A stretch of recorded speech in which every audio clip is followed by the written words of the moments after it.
Continuando. Em 1911, gente, Ernest Rutherford, né, que inclusive foi estudante, ele estudou, né, ele foi estudante do Thomson, ele fez um experimento para comprovar a teoria do Thomson, mas ele descobriu que havia um furo. Bom, o que vem a ser o experimento das partículas alfa? Gente, partícula alfa é uma partícula que tem 2 prótons e 2 nêutrons. Por isso mesmo que a gente diz que a partícula alfa tem carga positiva. Ela não tem elétron, ela tem 2 prótons e 2 nêutrons. A gente também diz que a partícula alfa é um núcleo de hélio 4. O que significa isso? O hélio 4 ele tem 2 prótons. Se nós estamos dizendo hélio 4, o 4 é o número de massa, que é a soma de prótons e nêutrons. Então, o que é um núcleo do hélio 4? É o núcleo do hélio que, além de 2 prótons, tem 2 nêutrons. E lembrando, nós estamos falando do núcleo, não estamos falando o átomo. Por isso que a partícula alfa, ela se assemelha ao núcleo de hélio 4. E essa partícula alfa tem 2 prótons e 2 nêutrons, e, portanto, ela é positiva. E esse experimento, gente, foi conduzido por 2 estudantes que faziam doutorado com o Rutherford, tá? Que é o Geiger e o Marsden. Bom, o que vem a ser, gente, o experimento, né, de Rutherford, é assim chamado, né, o experimento da lâmina de ouro. Você tem ali da esquerda para a direita uma fonte radioativa, e essa fonte radioativa emite partículas alfa. Bom, essas partículas alfa, elas saem de dentro dessa caixa, a fonte radioativa ficava dentro de uma caixa de chumbo, por quê?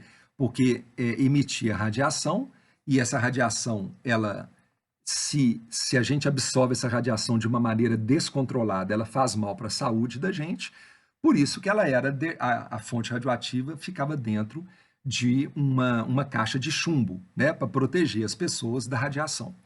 Essa radiação saía de um buraco muito pequenininho, atravessava uma fenda também, gente, muito pequena, e colidia com uma lâmina finíssima de ouro, né? O Rutherford, ele substituiu a lâmina de ouro por outros materiais metálicos também. Mas a gente sempre comenta muito sobre a famosa lâmina de ouro.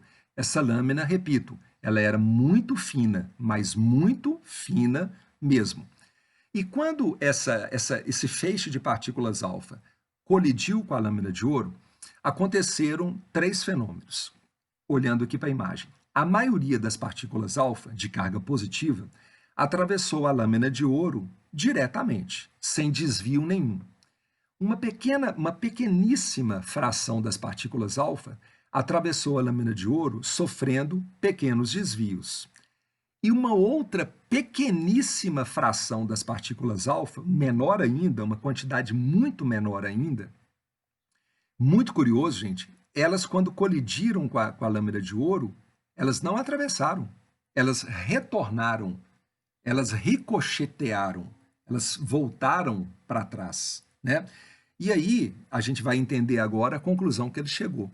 Mas você pode estar se perguntando assim, professor, radiação é visível? Não, radiação é invisível.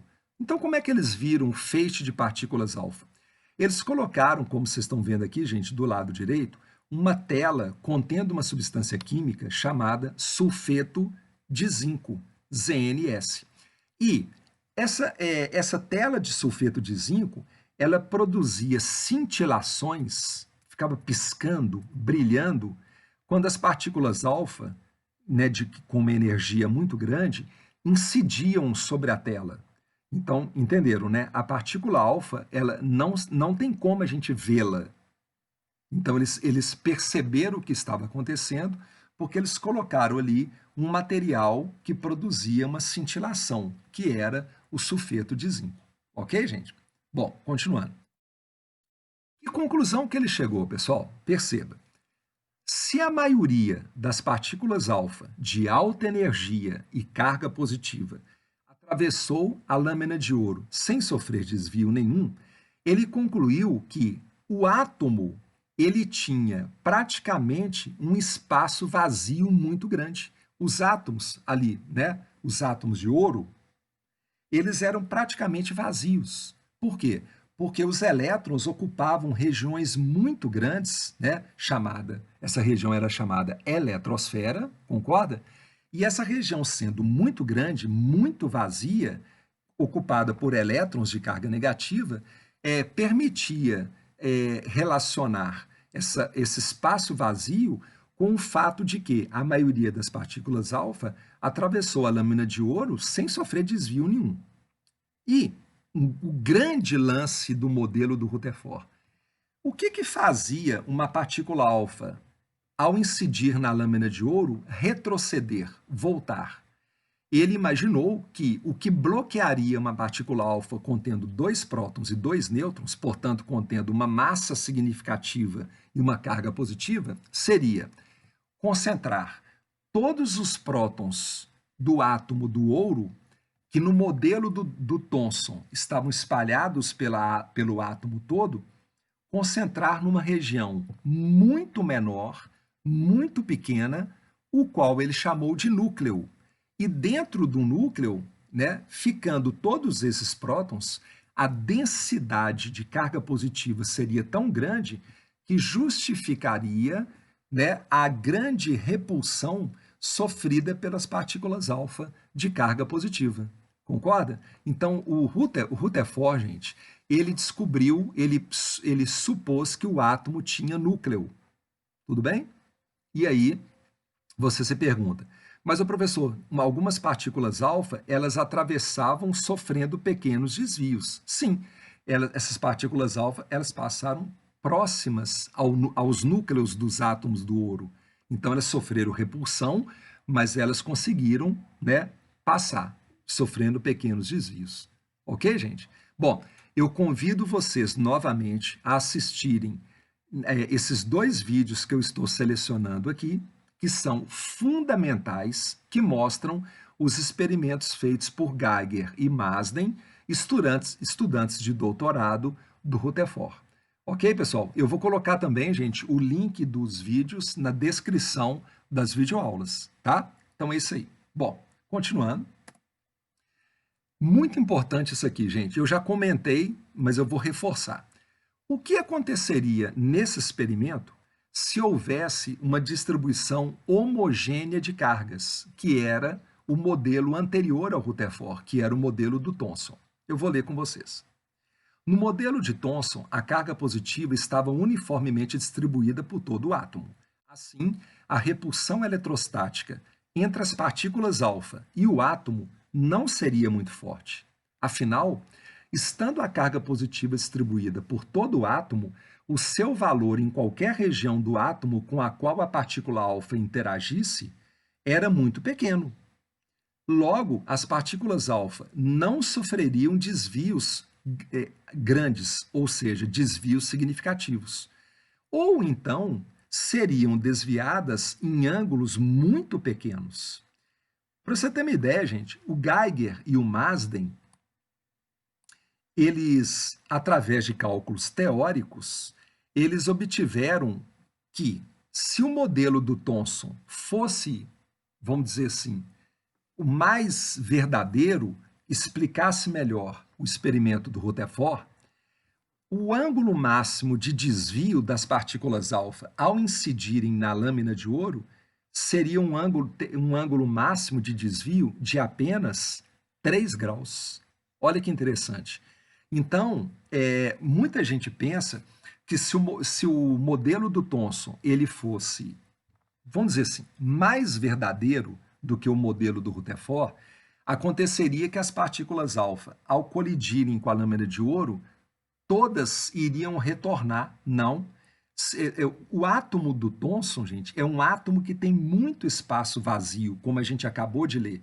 Portanto, eles esperavam que o ângulo máximo de desvio, se você considerar o modelo do Thomson, seria no máximo 3 graus. Ou seja, a grande maioria atravessaria a lâmina de ouro, de novo, direto, sem sofrer desvios, e uma pequeníssima parcela sofreriam ângulos de no máximo 3 graus. Mas vocês estão lembrando dos grandes ângulos de desvios? Ou seja, qual que é o maior ângulo de desvio? É aquele ângulo relacionado com a partícula alfa que vai em direção ao núcleo e volta, ricocheteia. Ok, gente? Ele não, aquela partícula alfa não consegue atravessar. Ali tem um grande ângulo de desvio. Tudo bem? Vamos lá. Então, continuando, gente, a caminhada, para a gente fechar agora o modelo do Rutherford, vamos dar uma geral agora para a gente finalizar. Aqui é um resumo. Então, basicamente, o que é o modelo atômico do Rutherford? O átomo tem um núcleo, né, que é a grande diferença do Rutherford para o Thomson. O átomo tem um núcleo, que é uma região central do átomo, 10.000 vezes menor do que ele, curioso, né? Muito menor do que o átomo, onde se concentra toda a carga positiva e praticamente toda a carga, toda a massa do átomo. Gente, uma coisa também importante. O Rutherford, quando ele, né, divulgou o experimento e toda a teoria que ele propôs, ele não tinha convicção da existência do nêutron. O Rutherford ele suspeitou da existência dos nêutrons. Por quê? A soma das massas dos prótons era muito menor do que a massa total do átomo. Faltou ali uma palavra aqui, tá? Me perdoem. A soma das massas dos prótons era muito menor do que a massa total do átomo. Então, ele pensou, pô, se o átomo pesa X e os prótons pesam Y, mas não tá casando.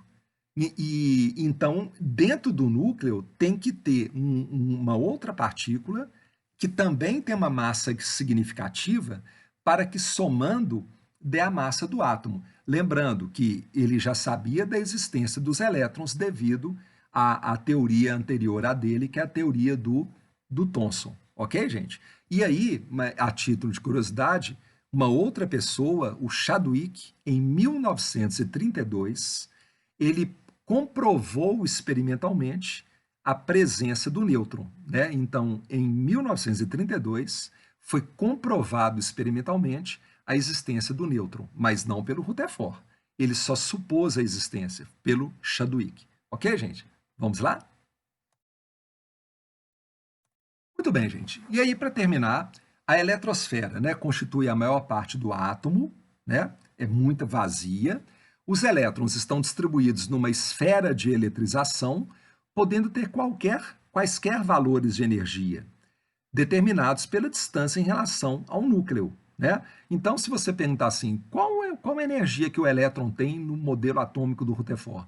Ele pode ter qualquer energia, ele pode estar a qualquer distância do núcleo. E aí, gente, a gente cai numa limitação do modelo do Rutherford. O modelo dele, e ele mesmo salientou isso, o próprio Rutherford sabia da limitação do modelo dele, ele não explicava a estabilidade do átomo. Como assim a estabilidade do átomo? Vamos ver aqui na próxima tela.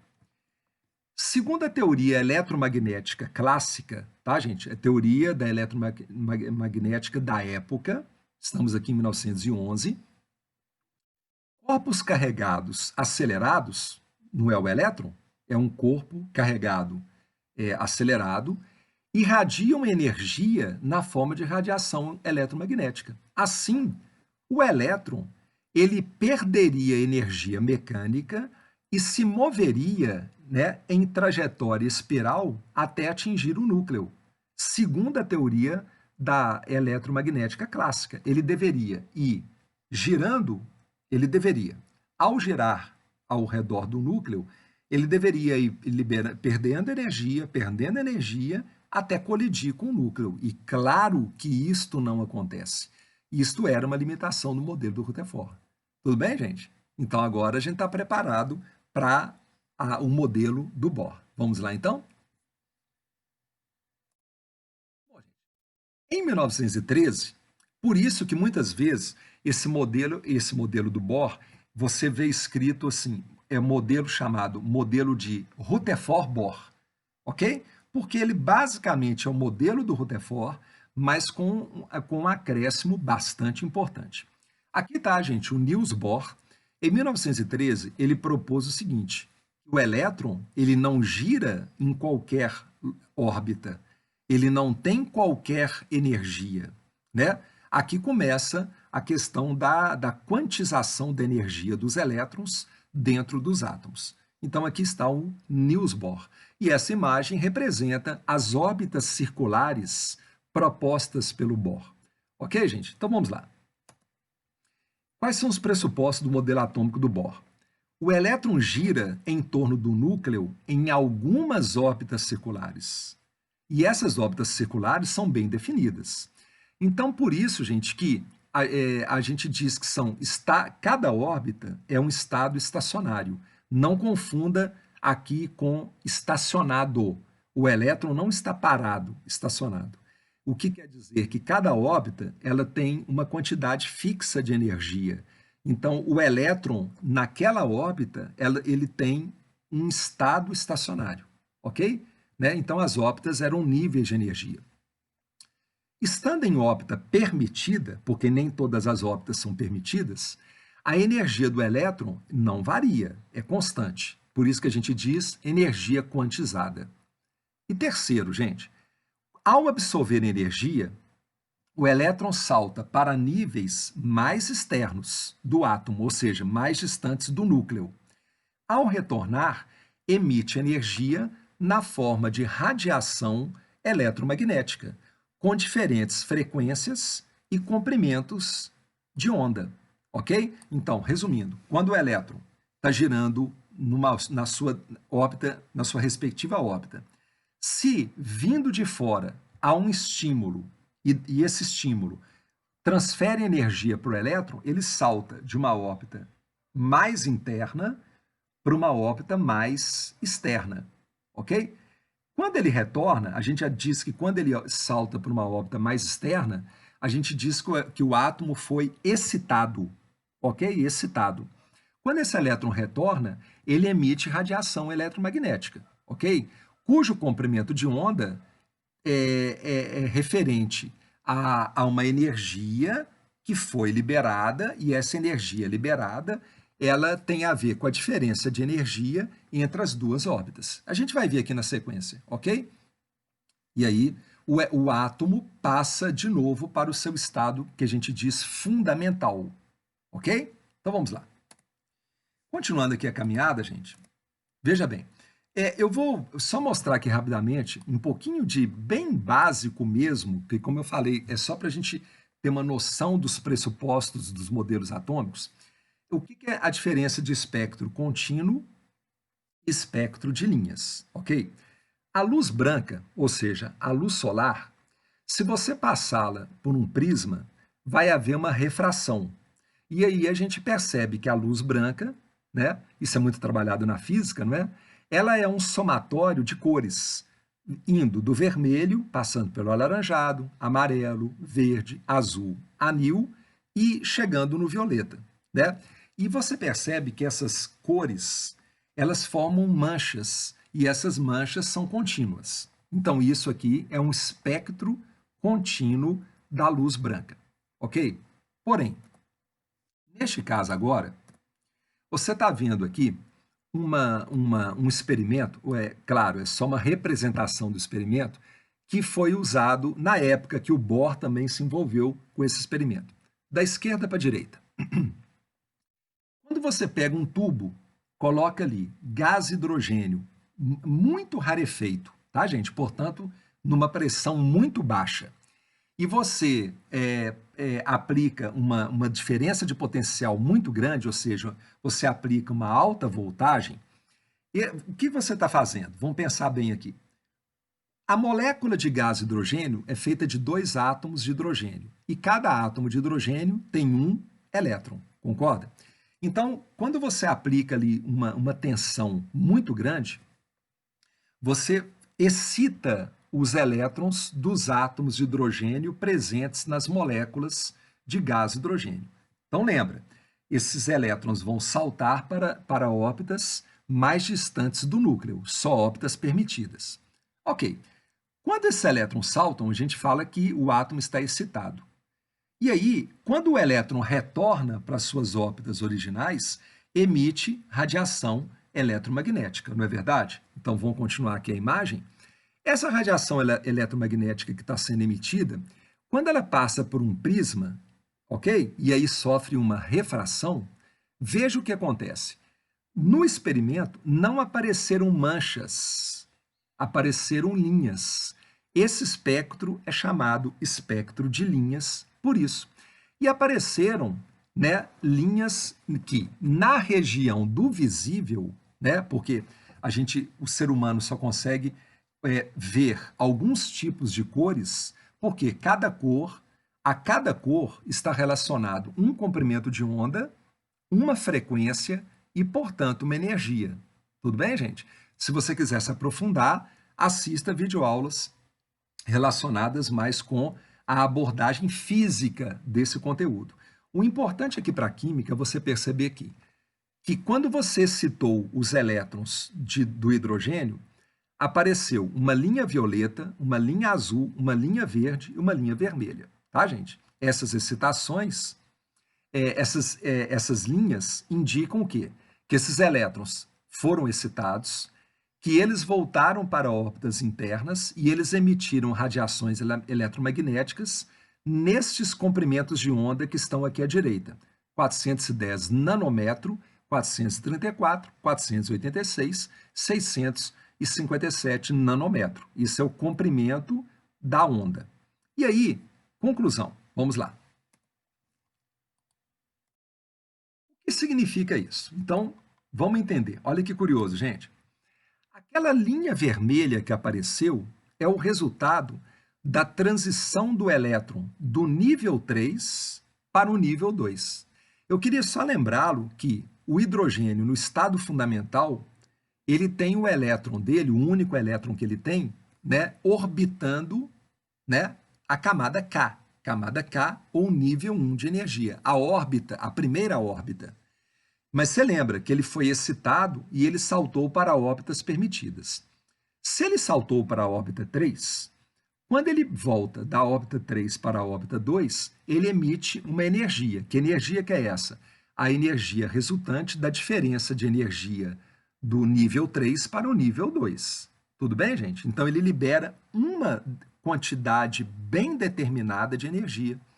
Essa quantidade bem determinada de energia, ela se refere à frequência, ao comprimento de onda da luz da linha vermelha. Por isso que deu uma linha, ok?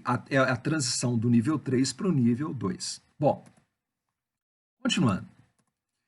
Já a linha verde, eu queria chamar a sua atenção, nessa imagem aqui, gente, está parecendo que ele está liberando uma luz azul, tá? Isso aqui é um defeito da imagem que eu peguei, mas tá? Aceite que isso aqui é uma linha, se refere à linha verde.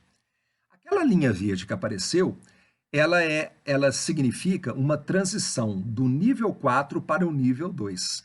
E mais uma vez, por que a linha é verde? Se a cor é diferente, é porque a frequência é diferente, o comprimento de onda é diferente, e são diferentes essas características porque a energia liberada ela tem um valor diferente, porque é uma transição do quarto nível para o segundo nível, ok? Então, cada transição diferente repercute num comprimento de onda diferente, numa frequência diferente, numa energia diferente, tá? Continuando. A linha azul, ela é resultado da transição do elétron que estava no nível 5 e voltou para o nível 2. E aí, mais uma vez, é uma outra linha, uma outra frequência, um outro comprimento de onda, uma outra energia. E, finalmente, a linha violeta, ela significa uma transição do sexto nível para o segundo nível de energia. Então, cada cor se refere a uma frequência, um comprimento de onda e uma energia. E essa energia é diferente, por quê? Porque as transições envolveram níveis de energia diferentes. Ok, gente? Tudo bem? Bom, continuando. Você deve estar se perguntando assim, mas professor, no caso, a gente só consegue ver, só existem 4 transições? Não, gente. Veja bem aqui. Valores de energia de níveis eletrônicos para o átomo de hidrogênio e algumas possíveis transições eletrônicas. Então, veja bem, nós seres humanos, nós enxergamos na região do visível. Dá uma olhada aqui no meio dessa tela. Essa série, gente, é chamada série de Balmer, que foi o cientista que estudou essas transições. No entanto, existem outras transições permitidas. Por exemplo, Lyman, outro cientista, estudou transições, né, que partiam do sexto nível para o primeiro nível, né, lá, do sexto para o primeiro, do quinto para o primeiro, do quarto para o primeiro, do terceiro para o primeiro, do segundo para o primeiro, ok? São transições diferentes. E essas transições, a energia envolvida nelas são energias envolvidas no ultravioleta. E o ultravioleta, por isso que está representado ali como UV, os comprimentos de onda no ultravioleta, nós seres humanos não conseguimos enxergar, mas existem, ok? E o Paschen, né, o outro cientista, ele estudou uma outra série de transições, né, cujos comprimentos de onda e cujas energias envolvidas, claro, estão dentro da região do IR, do infravermelho. E infravermelho, né, o nosso sistema visual, né, a gente não consegue perceber infravermelho, tá ok? Então, ó, essa tela é importante porque você está vendo aqui os valores em elétron-volt dos níveis de energia para o átomo de hidrogênio. Dessa maneira, a gente poderia calcular, inclusive, o valor da energia liberada nas transições eletrônicas. E você está vendo aqui também que existem várias transições possíveis, né? Claro, sempre usando órbitas circulares que são possíveis, né? Que são órbitas permitidas. E você também percebe nessa imagem que as transições não são apenas 4.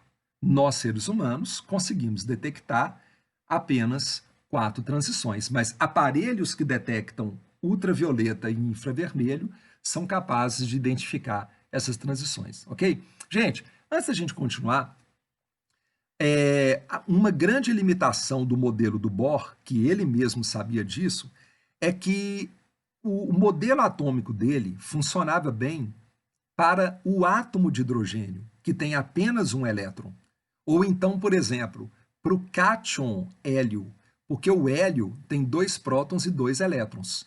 Mas se você tirar um elétron dele, o hélio mais, ele fica semelhante ao hidrogênio. Mas quando eles iam trabalhar com essas transições eletrônicas para átomos multieletrônicos, começava a dar problemas, ok? Por quê? Porque começa a ter repulsão elétron-elétron, e isso interfere nos níveis, nos valores de energia dos níveis de energia. E lembrar também que quanto mais elétrons tem, mais prótons tem. Então, começa a haver também uma influência da atração do núcleo pelos elétrons. Então, uma limitação do modelo do Bohr é que ele não explica de uma maneira muito satisfatória os níveis de energia para os elétrons de átomos multieletrônicos. Ok, gente? Tudo bem até aí? Bom, e aí, na sequência, a gente entra, né? Antes da gente entrar, uma aplicação prática disso. Cada átomo, gente, de um elemento químico, ele tem um espectro de linhas, é como se fosse a impressão digital dele. Então, veja bem, aqui você tem nessa imagem a comparação do espectro de linhas do hidrogênio, do mercúrio e do neônio. É como se fosse uma impressão digital mesmo, né? É dessa maneira, gente, que uma aplicação prática. Como é que os cientistas descobrem a composição química de estrelas que estão a anos-luz do nosso planeta? É porque eles detectam a luz que é emitida por essas estrelas, né, gente, usando telescópios de alta tecnologia. E aí, essa luz que vem dessas estrelas, elas passam por um sistema, né, que não é exatamente um prisma, mas um sistema tecnológico onde faz com que essa luz que vem da estrela sofra refração e eles analisam os espectros de linhas da luz emitida pelas estrelas. Então é dessa maneira que eles conseguem saber a composição das estrelas. Uma outra coisa também que você sabe, e aí eu vou deixar aqui na descrição da videoaula, vídeos para vocês assistirem no YouTube, né? Quer ver? Os fogos de artifício. Por que fogos de artifício têm cores diferentes? Porque eles usam elementos químicos diferentes. Quando explode ali aquele artefato, né, no céu, por exemplo, significa que aquele elétron ele absorveu energia, saltou para órbitas mais externas. E quando ele volta, ele emite radiação eletromagnética. Como átomos têm quantidades de elétrons diferentes, ocupando órbitas diferentes, com níveis, com valores de energia diferentes, esses elétrons sofrem transições envolvendo energias diferentes. Por isso que acontece aquelas cores que aparecem, as cores são diferentes. A gente viu que cada linha representa uma transição eletrônica. Tudo bem, gente? É isso aí. Então, tem outros exemplos práticos, né, da aplicação né, do modelo do Bohr no nosso cotidiano, ok?